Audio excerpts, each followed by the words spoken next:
Welcome, everyone, to another TezTalks Radio episode where we seek to find the why behind the latest Tezos news and discover the stories behind the people of Tezos. I'm your host, William McKenzie of Tezos Commons, and today we have our other co-host, Brian Lee of Tezos Commons, as well as Vishakh of Cryptonomic Tech. Guys, how's everything going? It's going good. Really happy to be here talking to you guys about Tezos. How are you guys doing?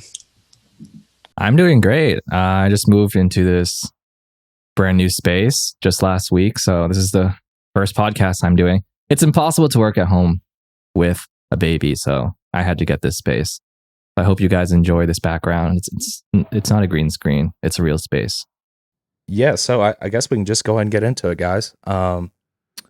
Vishakh, would you like to kind of get into your background a little bit? Maybe explain your journey into crypto and how you ended up where you are now. Sure. Yeah. So I've been looking at crypto and blockchains for quite some time. So originally, I studied computer science. I did a degree in machine learning. And then I got a job on Wall Street here. I work with credit derivative products, working on risk and pricing. And I spent quite a few years on Wall Street. And, it was nice. It was an interesting time. But at the same time, I saw the financial system up close. Obviously, it's got a lot of really interesting aspects. But there was, at my core, I'm a CS person, right? So I saw so many missed opportunities in my eyes, the way operations were being conducted and the way, even something as complex as derivatives were being traded. And, I started my finance industry career in 2007, like early 2007. So I was there to watch the whole collapse the last time around. And that did have a big impact on me.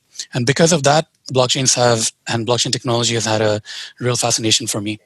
So, like many other people, I heard about Bitcoin in the early days. Like many other people, I was initially skeptical. I remember the day Bitcoin hit $1 in price, and I was astounded, but then it went back down and so on. But there was something really alluring about it. And I always say that the production of the Bitcoin Genesis block was a political act, right? Because it refers to the Financial Times headline about the bailout of 2008, which I saw at close quarters. So that hope or that vision for creating a better, more inclusive, more transparent financial system is something that really spoke to me. So I did, nothing special about my journey in that respect. I did what a lot of other people have done. I mined a lot. I played around with the technology. When Ethereum was coming out, I was quite excited. People at that time, they saw some potential in Mastercoin, Namecoin, and Ethereum was sort of the culmination of that. So in the really early days of Ethereum, with some good friends of mine, we worked on some Ethereum-related projects, especially in 2005. I think we were probably the first people to publicly come out with a financial implementation on Ethereum. So we put out a couple of Medium articles, some code about running a derivative on Ethereum. But there was all this stuff going on, and it was interesting. It really occupied a lot of my free time and others' free time. But it was difficult to leave the financial industry and go into, the great unknown. But honestly, by 2007, there was a lot of maturity. Earlier, before that, when we tried to build serious products, we found a lot of limitations. But by 2007, some maturity had come in. And by that point, of course, the Tezos white paper was out. And that was especially tasty, if you will. That vision that was outlined in the Tezos paper that was out then, it was especially alluring because that's when the big civil wars and blockchains were going on. So we saw a lot of promise in Tezos, and by we, I mean me and many people around me. So when the opportunity came up to work full-time in blockchain/crypto and kind of do a little bit of this and a little bit of that, by which I mean work on financial industry blockchain projects, at the same time help grow and mature Tezos and bring adoption to this ecosystem. It was too alluring, too much FOMO. And, for something like Tezos, we really wanted to be part of it from the early days. So from the early days, we organized the first meetup in New York, probably one of the first meetups ever. And, we were coding with Tezos since the day it was possible to code with Tezos. So yeah, that's generally, my right into the blockchain industry, especially Tezos. Yeah, and it's kind of funny. I don't think a lot of people realize this, but the Tezos white paper was actually written in 2014, I believe just shortly after Ethereum's initial raise. So it's kind of like some of the problems, in terms of on-chain governance and things like that were almost guessed, would eventually become problems for Ethereum. But yeah, just moving on from there, would you like to discuss the overall vision at Cryptonomic Tech and just kind of what you all do? Yeah, so at Cryptonomic, we have our feet in two different ponds. So quite a few of us at Cryptonomic have a background in the financial industry. So there's a real paucity of people who, there are many people who are really good at technology. There are many people who are really good at finance. But even today, in the year 2020, there's very few people who have dual expertise. So because of this dual expertise that we have, we're able to work in the traditional finance industry, kind of bring the benefits of blockchain technology, and do some quite interesting projects there. But in the public blockchain space, our primary mission right now is to make Tezos approachable and useful to developers and regular users as well. So we've been involved since the early days. When Tezos was about to be launched, there wasn't really a great wallet. It was unclear whether a wallet would be available on time. So on really short notice, we built a wallet. We got it security audited. We pushed it out. Incidentally, officially, Tezbox beat us to it by 2 weeks, but they weren't security audited. So we were ready, but we didn't feel comfortable pushing something out that wasn't, reviewed by someone like Trail of Bits. Right. So, but that was quite important, I think. And we had the tooling already built to build that wallet quickly. And we were able to demonstrate that this tooling that we already had for Tezos was functional and valuable.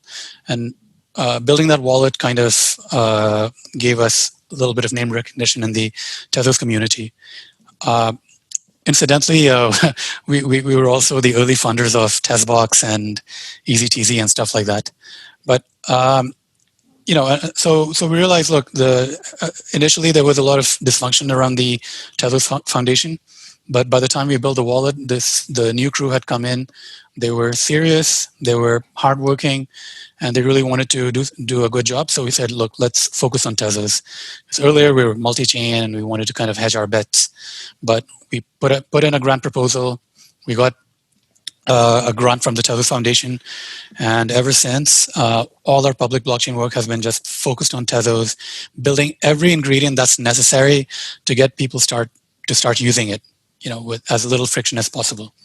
So besides the wallet and all the services that underpin it, we're also building a cloud service that's very Infura-like, and we have a bunch of other projects. Some of the projects that are coming out are related to data visualization, and we're also doing Chainlink integration. So we just have this plethora, this whole buffet of projects that together, they're all built in lockstep with each other. They enable people to come in either as regular users or as developers, start getting productive really quickly, and be able to use Tezos. And our hope is, in the coming months. So it's, initially it was a bit of a challenge, new protocol, early days, something like Tezos had never been done, right? And a sort of automated on-chain upgrade had never happened. Right. So dealing with all of that, the protocol stuff, it was a bit challenging, to be honest. I think we've all become a lot more mature, and I'm sure we'll talk about it later on today. But we've reached a point where there is a fundamental maturity and soundness to the tooling and to the core protocol. So now our hope is, with the existing tool stack we have, we kind of turbocharge it. We try to reach the next level of professionalism so that when a new developer is coming in to the blockchain sector and they look at all the options, then Tezos is as attractive as Ethereum soon, and maybe hopefully it becomes even more alluring after some time. Yeah, and just going off what you said earlier about the Chainlink integration, I think that's definitely something a lot of people within the Tezos community would like to hear about. So, Brian, would you like to talk about that a little bit? Yeah, so first of all, thanks for that intro, and we'll definitely dive into a bit more of the things that you do in depth later on in the podcast. But yeah, let's talk about Chainlink first. But first, we should probably set the scene, right? It's 2020 in the summer, and everyone is crazy about DeFi and how to bring stuff in the real world over to the blockchain. And Chainlink is one of the projects, perhaps the leading one in the space, that is working on that problem. And I believe it was back in April, you guys wrote a post about bringing Chainlink over to the Tezos blockchain and working on that integration. So first of all, I want to get your thoughts on like the general DeFi movement right now. You know, it's very exciting and everyone wants to farm things. And yeah, so can you give us your thoughts on that? And also perhaps a status update on the integration with Chainlink? Yeah, so sorry, you can hear New York in the background, apologies. But DeFi is really interesting. I admire a lot of the work that's being done. And it's cool, right? Like all of the experimentation that we're doing, all of these intricate systems that are being built, that's really good for the evolution of the entire space. There will be mistakes made. Those mistakes will be informative. The maturity will come about. But to be honest, so far what we have in terms of DeFi is, if you look at it really, it's still quite centralized. And the other thing is, I think we have like the Hells Angels in my neighborhood today. No worries. I can't even hear it, actually. Oh, okay, brilliant. So the other thing is, you know, there was a reason why Tezos was especially attractive to a lot of people that worked in finance. And that's because, you know, in real finance, there are high stakes. Even with this wallet that we have with Galleon, some days we remind ourselves the total amount of funds that might be stored in this wallet. And it's a pretty big number, right? I don't want to guess on this podcast, but you could surmise it's a large number. And it's a big responsibility. And when you're moving large amounts of money, as you do in various kinds of finance, there's an extra responsibility to build sound and robust systems. And that's why a lot of people who are attracted to Tezos like the functional programming aspect, the formal verification, and the general tendency towards soundness and good system design. And I don't begrudge the success of DeFi so far. I think it's great. But there is a big concern about the kind of foundation is being built upon. And Tezos doesn't have as much DeFi action as Ethereum, but that's because to do things properly, it's a much bigger effort, right? To build things solidly from the ground up takes a lot more effort. So, you know, there might be some listeners of your podcast right now who are maybe a little bit have turned a little bit skeptical towards Tezos. I certainly hear this sentiment a lot on different channels, but every day that foundation is being built a little bit firmer. So my point is, by the time some of this DeFi type protocols or action come on Tezos, I think you'll see it being built on a much firmer foundation, and it's going to be probably much more sturdy and featureful. So that being said, to build any kind of financial system, including DeFi, it's really important to have market data and external data, right? In order to speculate about the world, in order to make guesstimates about the world, you need to make statements about the world, right? By consuming data from the outside. So oracles are really, really important to seeding this kind of DeFi action on the Tezos side. And And one thing I really want to stress is, although we're working on Chainlink integration, there are many different kinds of oracles, and each of them has its own strengths and weaknesses. There is a sort of native oracle being built called Oro by the Tezos team, and we're very excited to see how that goes as well. There's also Harbinger. Harbinger just came out. They're using, so both Oro and Harbinger are also using Conseil.js, which is one of our projects, which is widely used and has been running for the past 2.5 years. So I just want to shout them out as well. But Chainlink, on a typical day, we have, getting on calls is a necessary evil part of being in an active company. So on a typical day, we have a mix of meetings, right? We can have an enterprise meeting with a Fortune 50 company. We have like our internal meetings. We have meetings with people who want to build DeFi systems. So there's a variety of different kinds of people that we talk to. And I'm not exaggerating. Last week, on the same day, we had 4 different kinds of meetings, right? Like Fortune 20 company to DeFi. Every single meeting, organically, Chainlink came up. We didn't mention it, just, Chainlink is doing X, Chainlink is doing Y. So people have different opinions about Chainlink. I've seen some talk about the cons of Chainlink as well. But as I said, every Oracle system has pros and cons. Chainlink is really, really active. And without this stuff I can't reveal about our private projects, but through our private projects, we see that there's some really cutting edge stuff related to pushing external data onto blockchains that Chainlink has really taken a lead on. So when the SmartPy team approached us about kind of collaborating on bringing Chainlink to Tezos, we were really excited.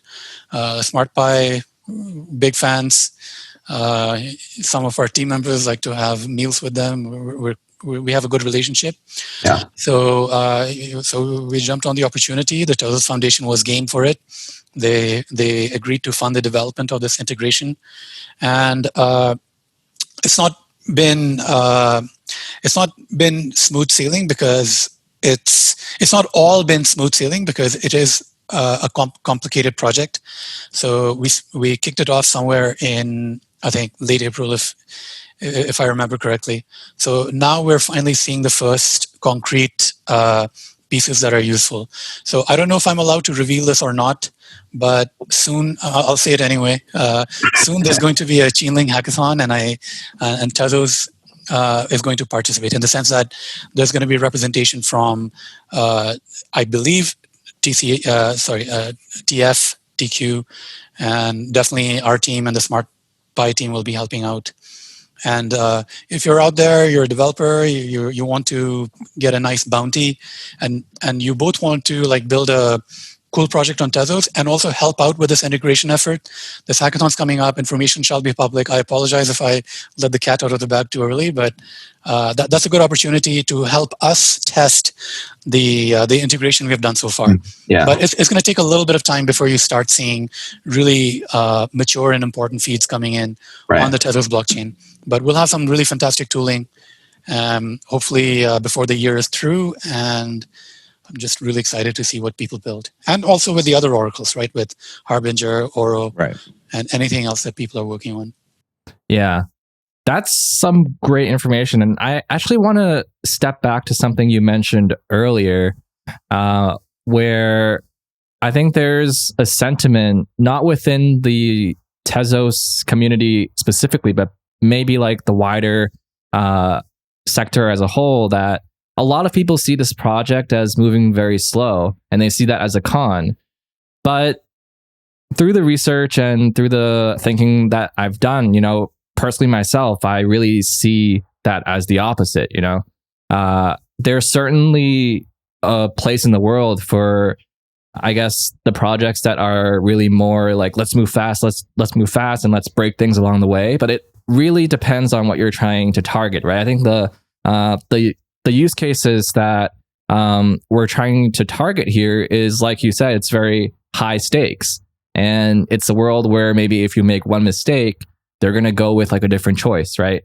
If you're trying to move so much funds across the world, and then there's a mistake in your contract, and then boom, all of that goes somewhere else, there's really no no room for that with these kinds of use cases here. And it's kind of like when you go and buy a house. You want to go look at it, you want to go walk around the rooms, check it out a bit before you actually buy the house, right? You don't just go online and you buy a house. That's not how it works. So I think there is a time and place for a project like this one where like it is moving more slowly, but that's because we're not going like 5 steps ahead and going 4 steps back. It's more, let's just go one step. And that's really something I want people to understand. And over the long term, I think this is a really good way to go about it, especially if you're going to work with entities like banks, and which has happened. And it's like you really need to take things slowly, because one mistake, it could really affect a lot of people in a very real way. Listen, I would be lying to you if I didn't tell you that we haven't been frustrated in the past. I'd be lying to you if I told you that we never had FOMO, or we never kind of questioned our decision to focus so much on Tezos. And this has been happening over and over, right? So we were really excited about Tezos in 2017. Then the Tezos Foundation became really dysfunctional, right? And you can read about it on the internet at that point. A lot of people at that point gave up on Tezos. And at that time, it was really easy to just walk away saying, this is never going to pan out. The foundation is dysfunctional. But we chose to stick by it. At that point, I'll give you an example. Stephen Andrews was, in 2017, he was a really important part of the community, right? And he was about to fold. He was doing some really important work at that instant of time. And he was going to fold up and he was going to leave the ecosystem. So we called up Stephen and we were like, look, Stephen, contract with us. We're not going to bother you. Just build your projects. He didn't believe us originally, but after a month, he was like, this is crazy. You guys just letting me do your work. And we made, I think, an intelligent bet at that point. We said this drama is going to blow over. The fundamental technology, right, is good. The vision that the Brightmans had, it's something that's really, really solid. And we thought, you know what? Even if the foundation becomes dysfunctional, there's enough people who are smart and motivated that will launch this chain. So at no point during that whole crisis did you see the serious builders, the people who were really committed, the people who were spending 12 hours a day building stuff, stop for even a second, right? People kept building. Drama came, drama went. And you know what? When the new foundation came in, all the collective work that people had done in those challenging times, it was there, and we could build on it. And that's how Mainnet was launched in the year 2018. And ever since, there have been there's been periodically there's been doubts about Tezos. Sometimes the price goes down, people kind of get frustrated. Sometimes it's just justified. Sometimes people are sort of they look at the pace, like you said, they look at the pace at which other blockchains are moving. But I just want to underscore how hard it is to properly build stuff. When we build stuff, the reason we're attracted to Tezos is because we like to build stuff correctly, right? Build it right. So functional programming and sort of using well-researched tools and methods, really important to us. But when you work with so much care and diligence, you're going to move a little bit slower, right? And I think that's natural and that's healthy. But the flip side is, it's like an iceberg, right? It's moving, but the force that it's carrying, it's huge. So look at Protocol 007, which I guess we'll talk about. But just look at the stuff that's contained within it. Now, it might be released in one go, piecemeal, whatever. But there are certain things that put it ahead of the curve for some really important things like privacy and staking. Already having the staking economy on Tezos is something so advanced that very few other competing chains have it, right? The fact that there was a successful chain, POS chain, running in 2018 was a big achievement. These on-chain upgrades, if you're not, sometimes I feel, and this might be a little bit of a bias, but if you're not sitting there, in the dark corner of the office with the glow of the screen, waiting for this protocol upgrade where so much is going to change in one fell swoop. You made all your preparations in advance. You tested everything, but there's no. It's not like the Matrix, right? There's not the architect that's pressing the buttons in the center of the Matrix. The whole chain spontaneously upgraded itself at some point. I even forgot the date, but the first time the upgrade happened, without any central coordination, spontaneously happened, and without any issues. That was like almost a magical moment, right? Like that's like one of the craziest things I've seen in my life. It's like the first time I saw the web, and I saw like what was possible. So people just sort of discount the staggering achievement that have been these on-chain upgrades so far. Like, it's a remarkable act of engineering, and I hope at least some people appreciate how mind-bogglingly incredible it is, and the fact that it happened in a decentralized manner. Right. So I really hope people don't discount that. Look past the shiny CryptoKitties or whatever. Look at the engineering that's happening. Yeah. Look at this upgrade that's about to come out.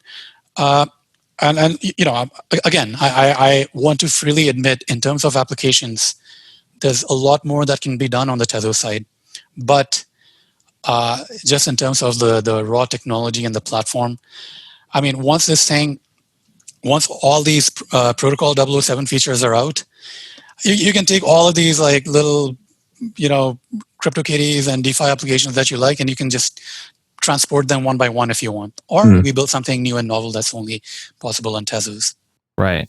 Yeah, like the contrast, I think, in the crypto industry versus traditional development of software it's really, really different. Like, I feel like in a traditional company, people will applaud you for doing testing, right? But like in crypto, it almost seems like a lot of times there's this mentality, let's just put it out there now. People don't really think like there's a lot at stake, and if something happens, let's address it later. And I think that's partly, I think that's due to two things. Like the first thing is, there seems to be like this groupthink kind of thing that we're still like really early in the space, and like in some aspects we are, but especially this year and perhaps the end of last year, you really start to see different applications of blockchain in the actual real life, not just in the crypto vacuum. And that makes it super important to like test. And for something like this project where like testing is essentially like built into the process, that's really, really, really good. And I think the second aspect is just like, in blockchain now, especially like the public blockchains, your blockchain is tied to a token, and that token is like being traded every single day for the whole day, right? It's not like it's just traded during the week and then the weekend it's off, right? It's not like that. And so I feel like that brings out some sort of like sentiment that just keeps people like constantly what's new, because they almost use price as an indicator of what the project is actually doing. Meanwhile, like I think for people like you and me, we know that price is mostly being influenced by people who like make the markets, right? A lot of it is just probably the exchanges themselves, and they contract out to firms to keep the liquidity going. And, from that, people are extracting actual sentiment about the project's progress, which is completely the wrong way of doing it. Because many times, it does not reflect what a project is doing. And we know that because there's a ton of scams out there that are pumping. Yeah, honestly, there's been a few times, people ping me. They're like, do you see what the price of Tezos is? Sometimes it's supposedly low, sometimes it's high. I'm like, I have no idea. Yeah. Like, on this thing, like, I have no idea. I'm not looking at the price now. I do care about the price, but like on a 10-year horizon, right? So, but my number one grouse within the Tezos community, because I want to make at least one controversial statement, is like if you're working within the Tezos ecosystem, and you're developing tooling or products or whatever, assumedly you're doing it because of the things that the protocol values, right? Like things like testing and proper software hygiene. But I've noticed that even, this is our number one grouse as Cryptonomic, as a company. We take a lot of care to have really high testing levels in our code, follow correct procedures. So most of the tools that we put out, they're at 70% test coverage or higher, as an example of the kinds of measures we take, because we're conscious that not only in the public space do we want to have tools that are secure and work well. Obviously, perfect security is not possible, but we try as much as we can. But there are a whole lot of Tezos tools where they're not following the same kind of discipline. They don't write tests, and they're getting pretty widespread adoption in Tezos. So my message to the Tezos community is: if you care so much about a protocol that is so whose linchpin is doing things right, doing it the right way, then all the tooling around it should be the same. You shouldn't be using things that are so fragile that the developer didn't even write a test. So this is something we have to be careful about, especially as some mature applications are built, right? Like which handle millions, even hundreds of millions of dollars. So we have to be really careful. Just having a secure, well-written protocol is not enough. The tooling around it has to also be built by people who are conscious of the responsibility of using those tools. Yeah, I think the moral of the story is just if you're actually interested in a project, you should probably base your sentiments on the primary source of news instead of something secondary like price. So I know a lot of people don't really understand the in-depth tech, and I guess that's why we're here, Will, right? We're here to explain stuff to people right, through blog posts and podcasts, and I think that's really important. Yeah, communication is so important, and I would agree here that the Tezos ecosystem as a whole, and including a lot of people, right? I'm not just talking about the foundation or whatever. I'm talking about Cryptonomic. All of us could have done a much better job of communicating all the work that's being done, all the really cool stuff that's happening. We spend so many hours, so much blood, sweat, energy, and most importantly, opportunity cost, right? Like a lot of people working on Tezos stuff, they could be doing other stuff, but they are focused. They keep staying focused on Tezos, and they keep building. But we can work as hard as we want. We can do all this cool stuff, but if you don't constantly communicate, and we don't have to shill, we don't have to lie, we don't have to pump and dump. If we're just open and we just talk about all the stuff we're doing, and certainly Cryptonomic has been very guilty of that. Like we're so many times where our team has just been happy to sit in the corner, just keep working, pushing out code. But yeah, I think what you guys are doing right now is really, really important. And we're going to try to catch up there as well and be a bit more regular and communicative with the community. Yeah, and that's a lot of good points you made there in regards to tooling. But this has been probably the most talked about topic right here. So Protocol 007, I believe that is in testnet currently.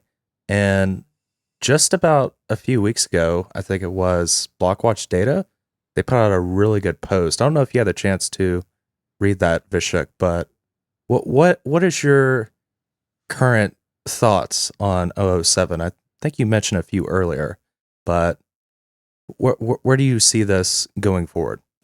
Yeah, so we still, to be honest, we don't still know what the specific 007 that's going to go out on the chain is, because it's a really ambitious upgrade that's proposed, and I've seen some comments here and there about how they're trying to roll too much in together, and they're trying to do too much, and I understand, I sympathize, but I just want to say that sometimes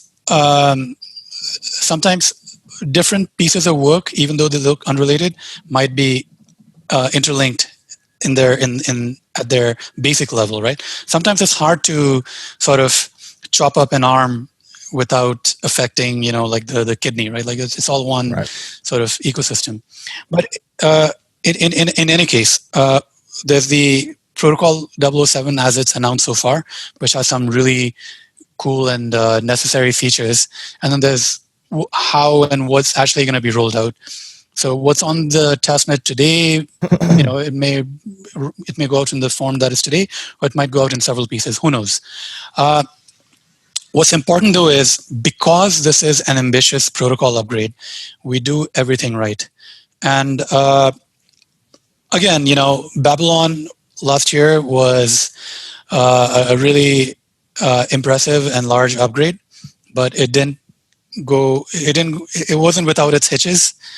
There were a few issues in it being rolled out, and a lot of it had to do with testing.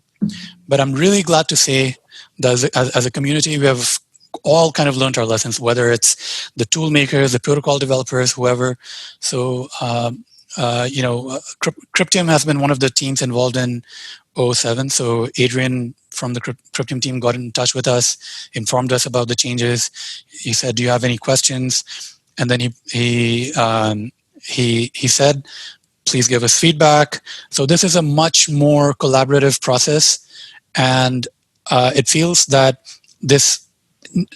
no piece of this protocol is going to go ahead without buy-in and confidence from all the major stakeholders that it's good to go. So that maturity in just rolling out 007 is really good to see. And we haven't done our formal sort of perusal of 007. We're actually going to start in September, which is almost here. So it's going to affect every part of our tool stack. It's going to affect the indexer. It's going to affect the wallet. It's going to affect our libraries, the cloud service. Everything is going to touch a little bit. So it's a lot of work. And the extent of the work also kind of, the amortization of the work also depends on what's going to be rolled out. At this point, it's really hard to say precisely what the timelines and stuff are going to be, if you ask us.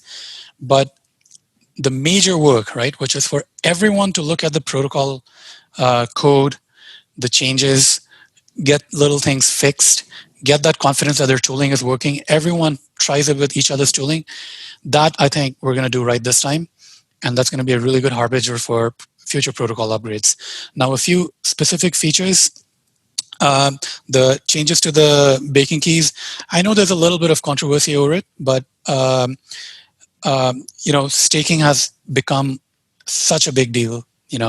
Staking has become like an economy by itself. So I'm not a baker. I don't know. I'm not good friends with any bakers, although I'd like to be. So I don't know. I can't speak on the economic aspect of it, but in terms of infrastructure, there are some changes around management of keys and how keys are used to manage a baker versus how they're used to kind of secure it. That has to be evolved. And it's good to see that some measures are being taken. Now, the community is going to go back and forth. Some decisions are going to be made collectively. I'm sure it's something reasonable will come about. I don't have any strong opinions, but it's good to see that maturity come through. And this staking economy is a really big credit to the Tezos platform, because Ethereum still. I actually don't know what the current Ethereum 2.0 roadmap is, but by the time they're even at a stage where they can have this sort of on-chain staking economy, it's going to be a while. In that duration, who knows what we're going to build in the Tezos ecosystem with just the staking economy. So very exciting to see Protocol 007. Yeah, and I definitely think there's been a lot of lessons learned. You brought up Babylon specifically. Definitely a lot more testing getting done, and very exciting to see. Brian, did you have any thoughts that you'd like to add? Well, I think it would be interesting to have you back on for a podcast after the upgrade goes live. There's going to be more to discuss at that point. But for now, before we wrap up, I just want to take some time to discuss the various things that you guys do. So specifically, I wanted to talk about your developer stack. So you have things for the cloud, and then you also have JavaScript API, I believe. And then there's also a product for querying the blockchain. So can you step through those different things and kind of describe the process of how, like, if someone wanted to start to use these things, what would be the process of, like, what would they do first and how those pieces all fit together? Yeah, so really glad you asked this. So the intention is to have an end-to-end tool stack. And what that means is we have several pieces and they all fit in together really nicely. So if you're using any part of the stack, any other part of the stack is going to be really well behaved. Mm-hmm. So at the basis of everything, by the way, at Cryptonomic, all the projects are generally named after things from 20,000 Leagues Under the Sea. So that was a novel like in the 19th century by interesting by Jules Verne, and right. It's it's essentially a book about sort of technological progress and using sort of changing the legacy system and trying to move it to a new world.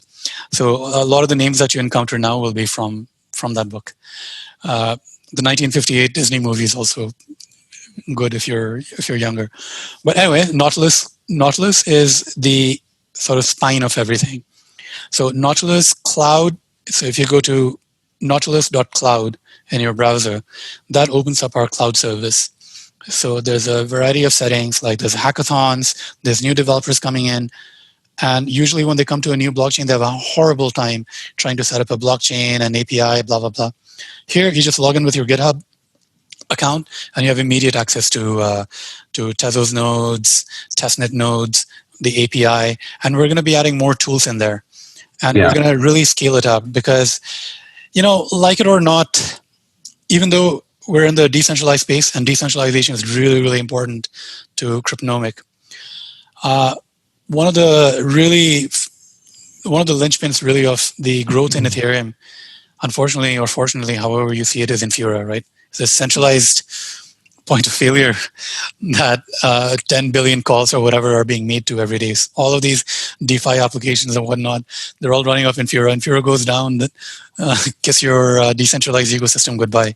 Yeah. But like it or not, it's very important for adoption and for prototyping and building new products. That's why we have Nautilus Cloud. And we've been slowly augmenting it over the past 12 months.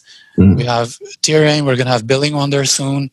And it's really scaled. So no matter what part of the world you're using it from, you shouldn't have any issues, developing your application. You don't have to deal with infrastructure. But Nautilus also has a Nautilus core aspect, which is being worked on right now. So unlike Infura, with Nautilus Cloud, once you develop your application, the question is, okay, and now what, right? Like, do you want to keep deploying to your users through the centralized point of failure, or do you want to be able to quickly spin up your own infrastructure in your own corner of the world? So Nautilus Core coming out soon lets you take that next step. So if there are applications being developed on Tezos, they can decentralize quickly. Yeah. So that's the spine. Then we have Conseil, which is an API for blockchains. It collects all the information from the Tezos blockchain and makes it easily queryable. You can query it using a REST interface and a GraphQL API. So all kinds of developers can hit it. It's written in Scala in a functional manner.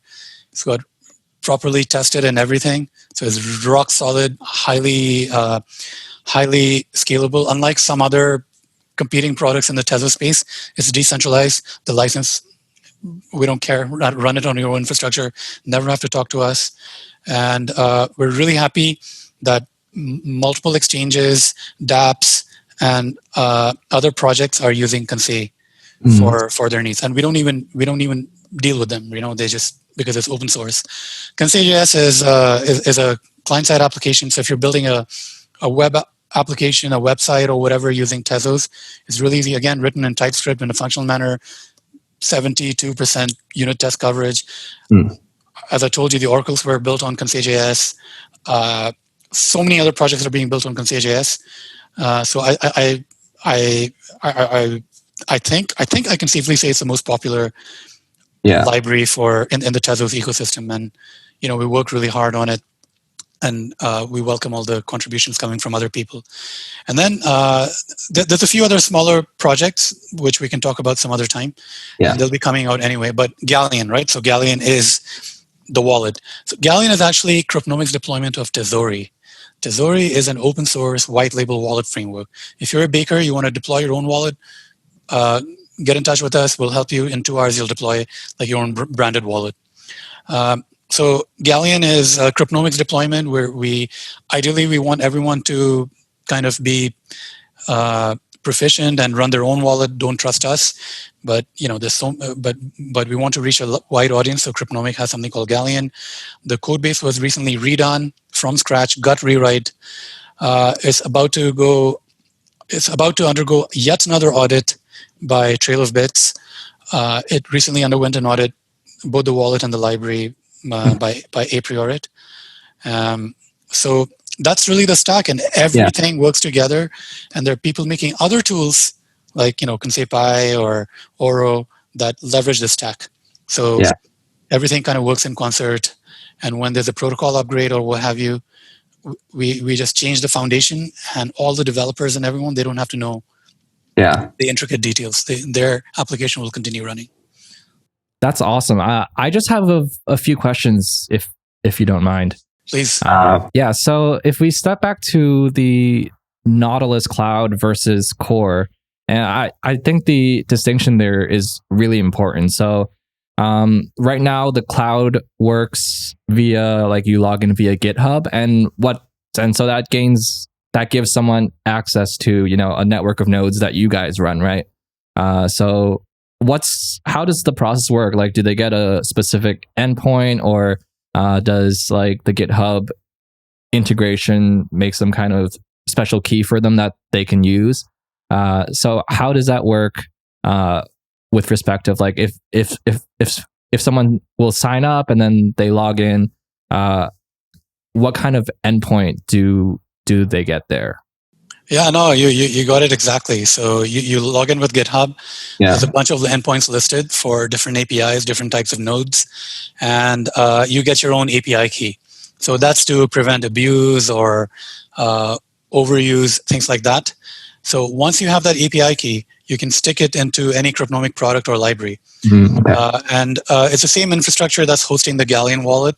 So there's people watching it 24/7, keeping that thing alive at all costs, sometimes not sleeping through the night. But at any point of the day, someone's watching over it. So you don't, as a user, you don't have to suffer. Right now, everyone's getting access to the same shared infrastructure. But that's not going to be the case if things go well in a few months, because then you'll be able to pick whether you want to use that shared infrastructure, or do you want us to bring up on-demand specific infrastructure to you. That we feel is really important for the enterprise use case. And we do these enterprise projects, quite a few of them actually, but so far all the action in the enterprise side has been on Ethereum, right? People are either want to work on Ethereum or Bitcoin, right? And that's not just because of raw popularity. There's also some necessary tooling. So this ability for having dedicated nodes and all this other tooling that Cryptonomic and other projects make, which you get for free. Whether you're deploying like a mainnet node or testnet, or you're making your own protocol, or you're just making a private network, that's really, really important. That's the first thing that any enterprise is going to ask for. Is there solid infrastructure available? Got it. Yeah. So that's the objective. In a few months, it is to have that kind of ISO 27001, 0002 compliance and all of that gives a serious company confidence to start building on Tezos. Yeah, that makes complete sense. So for that enterprise targeted product, would it be maybe for an enterprise that does not want to use Core to spin up their own node, and then they can instead use like this special, I guess, more extravagant thing on cloud, and then maybe they say, oh, we want to deploy this kind of infrastructure, and you guys kind of make that happen? Yeah, it actually works both ways. So a lot of these really big companies, really huge corporations, they have these siloed teams that are doing new product development, and they kind of have access to the public internet, right? So they're trying to quickly prototype and build POCs and interesting applications. And for them, they just want somewhere to log in and they just want to enter some credentials. But wherever they log in has to meet certain legal and infrastructure requirements, right? So for them, they would actually start off on Nautilus Cloud, then they build something. If it gets traction within their company, then they would use something like Nautilus Core to host their own infrastructure within their own company network. On the other hand, there are companies that are comfortable sort of doing the prototype internally, but when it comes time to hosting this infrastructure, they don't want to do it themselves. They want people who have the expertise to run nodes on their behalf, and also. For those who want to show adoption, they want multiple node runners. So even if they're making a private network, they want to show that certain nodes are running on sort of third-party infrastructure. Yeah. So for both of these directions, we have this Nautilus Core, Nautilus Cloud combination. Yeah, that's really important. And I think more blockchains need, especially Ethereum, right? Where you said like a lot of the dApps that people use every day rely on a single endpoint, which is pretty dangerous. So, it's kind of like the difference between WordPress.com and WordPress.org, right? Where if you download WordPress, like you can install it on your own node, or you can use some other hosting. Yeah. And, I feel it's absolutely essential. It doesn't even matter like if Cryptonomic is the one who's rolling out a successful Tezos cloud service, but there has to be something like this. Otherwise, Tezos is just not going to get that traction, right? Like something like this absolutely needs to exist. There have to be people who can show up at your doorsteps, at a major company and say, you want to run Tezos? We have the expertise. We understand exactly what your needs are. We can do your, they give you like these massive spreadsheets, right? Like they give you these 300 item spreadsheets. And you're like, you know what? Doesn't faze me. I can have that filled out in a day, send it back to you. Let's get the show on the road. That's what's needed. And it's not, even if it's not us who ends up doing it, completely fine by me. Someone needs to do it. Yeah. As soon as possible. Yeah. Well, thanks for giving us a brief outlook on what you guys do. I think maybe I'll probably reach out afterward to talk to you about it more, because I'm kind of a blockchain infrastructure nerd of sorts. So yeah, Will, did you have any thoughts before we close this out? Well, actually, before we close it, I wanted to ask Vishakh if he could talk about Aeronax. I was going through your Q2 development update, and I don't think you've talked about that, but is that in beta currently? Yeah, so I'm glad you asked, because it's something of a pain point for us at the moment, to be honest. Gotcha. We always felt there was a need for proper blockchain analytics, right? All you see are block explorers everywhere. And they're really good if you already know what you're searching for, right? Like you're looking for transaction hash, account ID. But you really... It's one-dimensional. It's really one-dimensional. You want to be able to ask open-ended questions. You want to be able to say, hey, like, what were the top 5 transactions between this time and this time? Or who are the top 10 account holders delegating to a certain baker? Or like, which is the baker with the biggest growth in delegations over a 6-month period? Things like that. And to be able to create an interface to answer questions like that, it's really important. But I think the tool we built was maybe a little bit earlier in the process, and also the underlying data set is difficult to understand for a lot of people. So we realized we have to get back to the product, redesign it in some ways. So we kind of put our feet off the accelerator for a little bit, but we intend to go back, and we have a 3-prong approach. So the first is we're going to do a little bit of redesign, because the interface is really, really powerful. Believe us, like we use it all the time to like debug stuff, and it's fantastic, right? So we need to make some tweaks to make it easy for regular people to use. The second thing is it needs better entry points. So if you just put a little abstract interface in front of people, they're not going to have any incentive to use it. So we're bringing out these tools called Periscope and Harpoon that provide visualizations and baking metrics. And they source all this data that RNX does. But if you want to drill down, if you want a more advanced view, then it'll open up into the RNX data navigator. And then the third is, user testing. But we're also waiting for, things like StakerDAO and other projects to become highly used and successful, because it's only then that people will want to see what's going on StakerDAO, who are the whales, like where's the money flowing in and flowing out from. So still think that tool is, some version of that tool is really essential. This year, maybe not so much, but next year, hoping to bring it back with gusto. You need time to do it right. What was that? You need time to do it right. Yeah, you need time to do it right. And one of the things we did was, we presented the Tezos Foundation with this really grand plan, 2-year plan in 2018. We're going to build this, we're going to build this, and we're going to build that. And, and we said we need a team of a certain size. What we didn't foresee was the sort of challenge of building all these 7 projects at the same time. Protocol upgrades are happening, and we're kind of like maintaining them on the fly. So, you have to be really parsimonious on what you work on, right? Like you always want to deliver value to the community. So to some extent, that's why we de-emphasized RNX a little bit this year in favor of working a bit more on the other projects where people got tangible value, making sure that all the new projects that were coming out were properly supported. When StakerDAO was coming out, adding support to that in Galleon, and then things like that. So, but it's good because we were still able to deliver those 7 projects in the 2-year time frame that we envisioned, and hopefully, in another 2 years, they're going to be extremely widely used. We'll have some really impressive metrics to share on the show, and we'll all feel really good about what's happening in the Tezos ecosystem. Yeah, absolutely. I know we had TZ Stats release a new version earlier in the year, but definitely looking forward to when this gets fully released.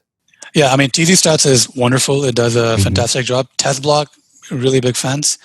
But I do feel the Block Explorer use case is a little bit orthogonal to open-ended query of the blockchain. Right. Yeah. Like really getting into especially if you're a developer, you're running a dApp, you want to know, like, you want really easy insights into who are my main users, what types of contracts are being called the most, that kind of insight, which doesn't exist, by the way, really for Ethereum or any other chain. They just have the graph or whatever. No other blockchain has something like this. So we definitely want to bring this idea back in full force, and something that is going to be productively used by not just developers and analysts, but also, regular people. Yeah. So, Brian, if you don't have anything else to add, I guess we can go ahead and wrap this one up. So, sorry, guys. Before we end, it would be really bad of me not to put out a PSA.